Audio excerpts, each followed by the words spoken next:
Hi, it's Robert Mendelson, Fractional CMO here in beautiful Montreal, welcoming you to another episode of the Fractional Pros Canada podcast. We're part of Fractional Pros Canada, the home for Canada's fractional community, and you can find us on Facebook. We bring you conversations about everything fractional that matters for fractional executives and businesses from coast to coast.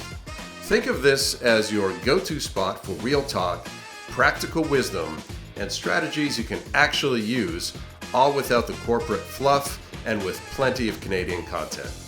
Whether you're a fractional pro or a business in our great country of Canada and beyond, this conversation is for you.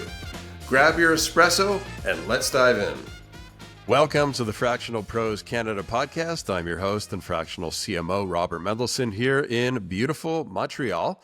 Joining me today is Richard Hall, who is in Almonte, Ontario, just down the road from here in Montreal and just outside of Ottawa. Richard is a seasoned operational leader with a truly impressive track record. He's the COO and co-founder of Bevel Workforce. He's led operational initiatives in 4 different companies that achieved billion-dollar-plus valuations, including Canadian success stories like Shopify and tech giants like Zapier. Today's Fractional Pros podcast is powered by Your CMO, the proven framework for fractional CMOs. Learn more at yourcmo.com. That's YORCMO.com. And Richard is also a member of our Fractional Pros Canada community on Facebook. And if you're a fractional executive in Canada and have not already joined us, please do. Just look for the Fractional Pros Canada group on Facebook. Richard, great to see you again. Welcome to the pod. Hey, thanks very much, Robert. Great to see you again, too. Last time we saw each other was a few weeks ago here in Montreal for the first Fractional Pros Canada in-person meetup. You drove the 2+ hours just to attend, and that was great. Thanks again for coming in for that. And I think you're planning to drive out to the Toronto meetup as well, coming up in October, right? If you're able to. Sure am. I'm a bit of a road warrior, and I like seeing people face to face. So, yeah, absolutely. Love that. Love that. All right, let's talk about your We Made a Box origin story. So when we first spoke a while back, you told me that when it comes to typical fractional boxes, and I quote, you said, "We don't fall in a box, we made a box." And you call it a fractional workforce as a service. So tell us about what this concept is, and maybe I'll challenge you a little bit. How is it different from a traditional fractional practice? Sure, happy to do that. A typical fractional practice looks at really leadership roles. So chief revenue officer, chief executive officer, chief financial officer. What we've done is we've democratized that model. So what we do is we embed our team members on a 6-month or 1-year recurring agreement into companies where we become part of our client's team. And for a fraction of each of our team members' time, we embed ourselves into different companies and we support all of their operational back-end working. So we're different than a consultant where they typically swoop in and look at one product or one service. We have a broad range of services that we embed our team members into companies with. So that's how we kind of broke the typical mold of being one fractional leader swooping in. We bring a team of fractional experts in so that you can focus on doing the product that you love and we can focus on all the other stuff. So could we say in different words that you're sort of a fractional firm where you have different complementary fractionals with different skills, so CTO, CMO, CFO, whatever it is, and you can offer either all or part of those roles to a company depending on what kind of gaps they have to fill? That's exactly correct. So not only do we do application work, so all of the CRM, Salesforce, HubSpot, Zoho, Pipedrive, etc. We also do a broader range of tooling, whether it's ticketing systems, marketing operations, finance systems, ERPs. We can help implement and manage any of those. But we also have a service portion to our business as well, where we can offer fractional recruiting or fractional cybersecurity, SOC 2 compliance readiness gap assessment, fractional revenue operations. So as your business is starting to emerge and grow, your needs are going to be different as your business transitions. So we can inject into the company a bench of skills so that you don't have to, go to freelance platforms, go look for part-time people. You've got everybody in one company that knows your business and can help support your growth. Nice, nice. So you're doing also execution in a way. You're almost like a combined agency and fractional firm, if I Correct. can put it that way.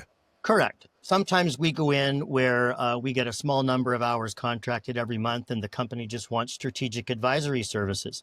So we offer that right down to configuration, development, detailed management of their back-end applications. Okay, very nice. So let's talk a little bit about your own experience. You've been Oh, instrumental in scaling operations at a few different companies that reached some big, billion-dollar valuations. yep. So drawing from that experience, what's the most common operational mistake or roadblock that you see over and over again that prevents the smaller companies from being able to scale effectively? Yeah, so two things. When a company is really small, usually it's a handful of people wearing multiple hats, as you know. And so what typically happens is, you'll get the CEO or you'll get one of the principals building out the CRM on Sunday afternoon, spending 7 hours trying to figure out how to build a deals pipeline in a CRM where we could swoop in an hour and take care of that. So there's a lot of lost opportunity with the leadership doing things they're not great at or things that aren't their passion in order to just get the business running, things that the business needs. And this is a time that we get called to come in and say, I can't figure this out. It's taking me hours of time. Could you please take this off my plate? I've got to do, my work as a CEO or COO. I've got to go to the conferences. I've got to do biz dev. I've got to work with my developers or my manufacturers. I just don't have time to be standing up a pipeline in a system I don't know. So that's one way that we get brought in and one problem that we typically see. The other problem we typically see a little bit further down the road is as the company grows, maybe they're 10, 20, 50 team members, what happens is if they need a system or they have somebody on their team that knows a system as a user from maybe a previous role, they take that person out of the role and have them manage that system. So they lack some expertise. They lack, the ability to set it up correctly. And then you end up with a lot of siloed systems that don't actually talk to each other. So the way that our fractional teams are spun up, we provide each client a team of people that knows their business, what their outcomes are, what their drivers are, what their scale goals are. And then we make sure that all of the systems that are being developed are being done in harmony so that they can link to each other, talk to each other, and it gives a really good cohesive blend to all of their back-end applications rather than several individual siloed systems. And I'm curious, because you offer, all the different fractional functions, which are the most popular ones that you have clients asking for? Typically, it's CRM, implementation and management, it's e-commerce, it's ERP, and marketing operational tools. So those are the general areas. We also get brought in for fractional recruiting and fractional HR. There's a lot of compliance issues and whatnot with human resources that some companies don't really understand the depth of. So those are the big ones. Probably the one we've been asked about the most lately is cybersecurity. So coming in and doing an assessment, doing an audit, and then providing some sort of gap analysis on their security perimeter. You mentioned, I have a quote here. Businesses don't need another consultant who swoops in, does a project, hands them the build doc, and then takes off again.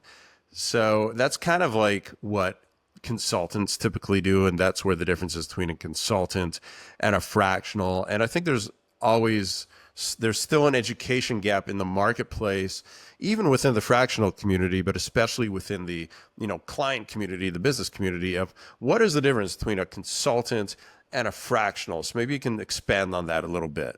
Yeah, 100%.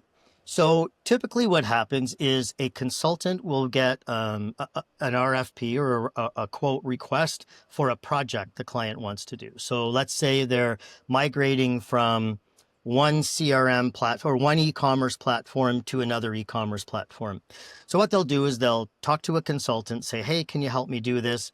The consultant then goes in, does an assessment, builds a statement of work, and really wants to focus every possible land grab out of that client to put everything they possibly can into the statement of work. So in that particular case, they'll migrate everything over to the one platform, and they'll have lots of different offerings and plugins and services in that particular platform that may or may not be what the client needs. When we go in, and then they build out, whatever it is, they give them a build doc, they wrap their hands up around the project, and then they're gone. And then 2 months later, the client finds they need some iteration on that project. They need something else done. Well, the consultant may not be available. They may not be able to swoop in and just do a small upgrade or a small iteration on that because they only take large implementation projects. The difference with us is we're not tied to any one particular product or software or application. So if the client says, we want to move from this, e-commerce platform to this one, our first question is going to be why? Why do you want to do that? What are your drivers? What is, the motion behind you needing to do that? So we understand those components.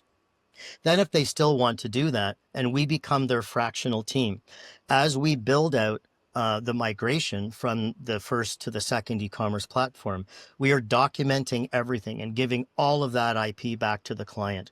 They contract us for, month to month, 6 months or 1 year. So we're there building it out. We're with them. We're training other people in the company on how to use it. We're giving them the IP. So we're not just trying to get a land grab in that one particular product. And not only that, when the client goes to a consultant and they're an expert in product A, that doesn't mean they're an expert in all of the linked information systems that need to be tied to that. So we bring in experts across the different applications the client needs, and therefore we're able to not only build the product and manage the product that they want us to put in, we manage the whole ecosystem around it. So would you agree that consultants are, first of all, they're obviously more short-term than a typical fractional engagement. It's almost like a project-based. Yep. Secondly, that a consultant often gets more involved in the actual execution than just the strategy part. Would you agree with that? That's 100% correct. A lot of the time, they offer up a portal or a specific email address, and you submit your requests of what you want, and then the consultant executes on that request. But very often they don't step back and look at a really holistic strategic view on how the companies wants to grow, where they want to get to, what their growth plan is. So we always go into companies with two sets of eyes, tactical and strategic.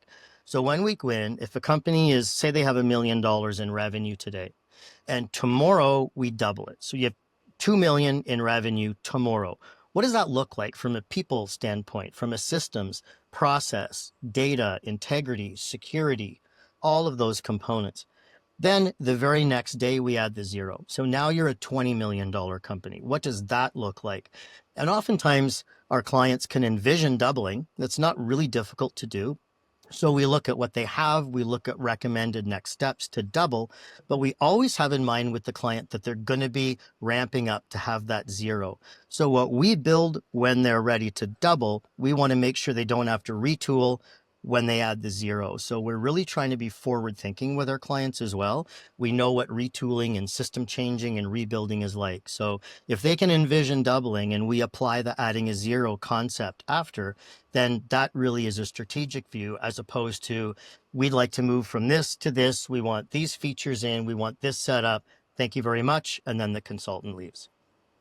And of course, there's a whole school of thought out there that contends that making your business 10x is easier than actually making your business 2x or double. It's a 10x is actually the easier route to go, which is counterintuitive, but actually when you look at it, makes sense. And the ones that get to the 10x are the ones that typically do it right. And this is what my business partner and I are trying to do. We've seen over the years in so many startups that, they try to obviously get their product to market. It's what the owner, the CEO, the engineer is passionate about. They're not passionate about building a CRM. They're not passionate about putting in telephony or their email client or their ticketing system. This is our passion. If they're really good at that, they should come and work for us. So we really want to enable those owners and those inventors and those entrepreneurs to really focus on what they love to do. And we'll just take care of putting all the other pieces in the back end that isn't their love. I'm curious if most of the fractionals on your bench, do they come from what I'll call a traditional corporate background like yourself, who's worked for many different businesses, or are there also some who have more of an entrepreneurial background like myself? Maybe they've had their own businesses along the way. Maybe they've also worked in the corporate world. What does the mix look like? You nailed the mix, actually. It's a mix of both. We have some people that work in their industry. They work with us part-time. We have some people who are with us full-time, and this is all they do, work with us. We see ourselves as sort of a freelance platform home. So, there are lots of freelancers and fractional people on different freelance platforms, as I'm sure you're aware. And that can be a really lonely life for a lot of these fractional leaders and fractional workers. It's very hard to go out and do your sales calls and build your pipeline of work. And if you're remote, you're sitting at home and you don't have a group of people around you supporting you often. So it can be a really lonely life for some fractional workers. So what we're building at Bevel Workforce is a home for a lot of different highly skilled fractional people to come and work with us and be part of our organization as we support a wide variety of small and medium businesses to be able to scale up. So it's a warm place for our team members to come and work. They can collaborate. They've got team members in a wide variety of skills. And I think it really helps upskill them a little bit as well, because they've got a really good bench of people around them. Right. And of course, that's one of the reasons why I started the Fractional Pros Canada community. Very similar motivations, right? Bring all the fractionals together, have a place where you don't feel isolated. You can share, you can learn, you can refer. That's what it's all about. 100%. 100%. The insurance policy value proposition that you offer, I find is interesting as well. You mentioned to me that your team acts as a business continuity and disaster recovery plan for clients. And I found it interesting that you positioned it as, disaster recovery. Often when we hear that term, we think about, oh, my server's crashed. I need to go to my backup spot. I don't have a backup spot. I just lost everything. My business is down. So explain a little bit about how you came up with that concept and why you decided to use that analogy for what you do. Yeah, 100%. So in many of the companies that I've worked with over the years, there are critical points of failure, either with systems or with people. So we've taken a two-sided approach to that. Every single one of our team members at Bevel Workforce has a backup person.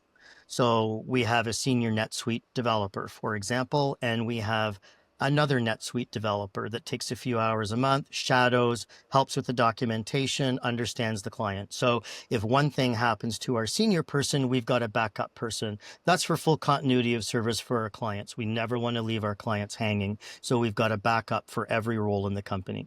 Secondarily, as far as the companies go, we've been talking a lot with VCs, with PEs along our journey. And one of the things that's really important to venture capitalists or private equity firms is when they go in and look at companies, they want to know what their security is, what their succession planning is, what their business continuity and disaster recovery plan is. So when we go into a company as a fractional workforce, let's say, for example, we're working on a client CRM. We have our team members augmenting the team members that are there, or we're fully responsible for that CRM. And so what happens is when we get to, 20 hours a week, 30 hours a week, 35 hours a week of being a CRM administrator, then what we might do is go to our client and say, hey, you're spending this money with us. Your business is growing. We think it's time you go and hire your own administrator. We know the system. We know exactly the skills that are needed. We know exactly what we need to train them on. We know exactly the level of competency that person has to have. So we can help the client build the job description, bring the person in, then that person takes over the role. Our hours significantly drop, but we're okay with that because we really want to work for the client and this is more cost effective for them. And then we drop down to 1 or 2 hours a week and we become the backup plan. So their administrator takes over, but we can be a sounding board, someone to ideate with, someone to help guide them, based on our combined experience. But then if that person goes on parental leave or gets sick or wants to take a vacation or they quit, the company has us still as a backup. We can simply ramp up, step back in, and the company has no risk of losing their continuity of workflow because we're there as their business continuity and disaster recovery plan.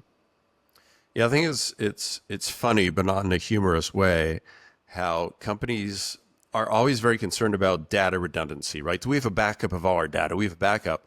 And most companies have a plan for that. But when you ask them, what's the backup if your, director or VP of marketing gets, proverbially, I'm having trouble with the big words today, more coffee, hit by a bus, right? What happens?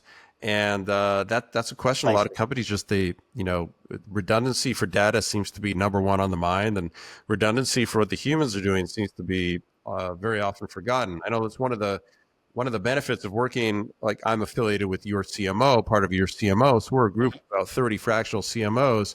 So while we each have our own clients working on our own, mandates, we're always in touch with each other. Plus we have a layer of marketing coordinators who are supporting all of us. So should something happen to me tomorrow, there's already some redundancy in place there where things can just, continue with somebody else taking over without a lot of disruption. Yeah, that's right. And a lot of SMBs, and again, this is the problem that one of the reasons why we started this business is because we've seen a lot of SMBs go through exactly the problem that you just mentioned, right? They're very lean. Maybe they're just starting to get revenue or they're pre-revenue. And they either can't afford or don't think to do it. And so we can go in with as little as 1 hour a week, 2 hours a week, 5 hours a week, whatever that the client needs, and we can have a backup bench for every one of their team members so that we've got that succession planning covered, very low risk and very low cost for our clients. Now, you've built Bevel as a completely flat organization. You have no managers, no directors, no VPs. Everybody is the CEO of their own role, the master of their own domain. How do you maintain quality and accountability in that kind of structure? That's a great question. So first of all, we track all of our project work very carefully with really great notes, and we have team members who are certified in KCS, which is a knowledge-centered service methodology. So what we do is all of the work that we do, it's documented and given back to the client. So there's lots of accountability in that where the client validates, verifies everything we're doing for them. Also, the vast majority of team members that we have on board are people that we've known for years. They've worked for us. We've worked for them. We have very high trust in skill, performance, output, risk.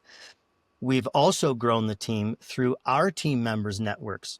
So if my primary CRM technician knows that we need a little bit more help with these two other clients, and I say, hey, I really need a technician with the following skills. Do any of you know anybody? If the senior technician that I worked with years ago for 5 years, now they're recommending somebody to me, my trust battery is very high. So the vast majority of people on our team are people we know, we trust, we've worked with, maybe we've been friends with for years, and they've just enjoyed coming on and working with Bevel. And another reason why we have a flat organization is because it's really efficient for our clients. So everybody in our team, we tell them when they start, you have a skill set we don't have. You will be the CEO of your role. If you need something, you just let us know you need it. If you need a trainer, if you need documentation, if you need administrative support, just let us know. We want people in our teams to do the work that they love to do. We want their work to bring them joy. So if part of their work doesn't bring them joy, we'll find somebody else that gets joy out of doing the part they don't like, and we'll pair them together. One metric I'm very proud of in our company is we've been operating about 3 years now. We've had not one person leave our company. We have left a couple, but not one person has quit our company. And we firmly believe it's because we legitimately put our team members first. We have no schedules. We have no hierarchy. They really are autonomous to go direct to the client or direct to anyone else in the company to get what the client needs done. Keeps the cost down for the client, keeps our people very highly engaged with very high trust. Yeah, and that's probably everybody's ultimate dream work environment is nobody's, watching you, no micromanaging. It's just show up, do what you're supposed to do, maybe go a little bit above and beyond, and enjoy what you do. And that's almost like the secret to happiness, in a way, right there, all wrapped Yeah, up. it really is. Casey and I have worked in a lot of companies that publish on their careers page or their employee brand page, all the perks, right? Snacks and lunches and unlimited vacation and, remote, fully remote. But you have to come into the office once a month, or, you have to work on Sunday if there's an emergency, or we need you generally available during Eastern time zone hours, or whatever the restrictions are. So sometimes it's written down that there's talk of that, but they don't really live it. One of the first hires we made was a people operations person that I worked with in the past, who just has an incredibly aligned value on people and our team members. And we put our people 100% first. Even when we talk about capacity planning, when we bring on a new team member and we say, what do you think your availability is? If they say, oh, I can work 60, 70 hours a week. I'm like, absolutely not. That's not what we want. Like, you have a family, you've got children, you've got bowling, you've got birthday parties to go to. Like, what is going to keep your family happy along with being able to get your work done? And typically they say, well, maybe 35 to 40, and that's great because we really want people to have a life. We want people to have a family. It's very, very important to us. And the proof is in the pudding that we haven't lost a single person yet since we started. Yeah, it's amazing how times have changed, right? Probably 10 years ago, it wasn't really like that. That wasn't the tendency. It was still more of a, the harder you work, the better you're going to do, and then the faster you're going to move up the ladder and all that. But it's interesting, even big corporations, like when I was working for Ubisoft about 4 or 5 years ago, running their e-commerce solutions department. After being there for a couple months, the HR director checked in with me. He's like, "How things going?" And I'm like, "Well, got a lot of work. It's pretty busy." And he stopped me. He's like, "I hope you're not working more than 9 to 5 and not on weekends." And that made me just stop. Like, really? Wow. Yep. I've always hoped to hear that from an HR exec, but I never thought I would. And here it is. And especially in the video game world, which again, up until give or take 10 years ago, was notorious for, especially game developers overworking, burning out. It was just not a good scene. But things have changed even in that environment now. So it's really interesting that we're finally, as humans in the corporate world, getting our priorities right and remembering that nobody ever wrote on their tombstone, "I didn't work enough." Yeah, no, that's exactly right. It's exactly right. And another thing that we're really careful of qualifying with our team members is what motivates them, because everybody has different motivators, right? Some like the bling, the t-shirts and the mouse pads and the mugs. Some like money, some like job security, some like time flexibility, some like, a variety of different things. So with each new team member that comes on as well, I always have a conversation with them about what drives you, what gets you charged up about coming into work every day. And then with each of our team members, we try to make sure we give them what they need that keeps them happy at work. And our HR person, Ashley, will often say, we want people to do work that brings them joy. So what brings you joy, do that.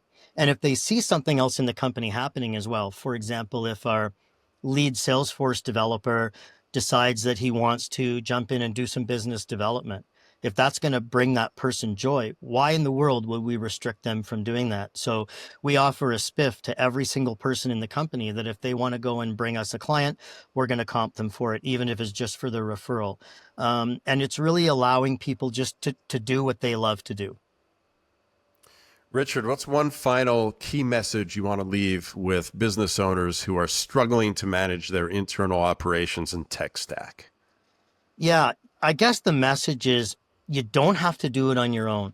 Like a small business owner or a small business team often feels like they have to wear so many hats and do all the things. And think about the lost opportunity cost. If you're not doing what you love to do, what you're passionate, why you started the business in the first place, don't get distracted with all the things you happen to need to run your business. Go run your business. Let us come in for a small number of hours, do an assessment, figure out what you need. Maybe you won't need us. That's okay. But at least you'll have a sounding board and a place you can turn to when you really want to put those back-end applications or the work that you don't love passionately. When you're ready to put it down, we're here to help you. I've had more than one guest on the Fractional Pros pod who has shared a technique for any business owner, whether you're a one-person fractional or running a big business. And the exercise simply is sit down for like 20 minutes, turn off your phone, turn off everything, focus, get a piece of paper and a pen, and simply write down a list of all the things that you don't like doing. And then you take that list, and then the next part, that's the easy part. The next part is accepting the fact that you don't have to do those anymore, and that you can trust somebody else to do them for you and make your life so much better.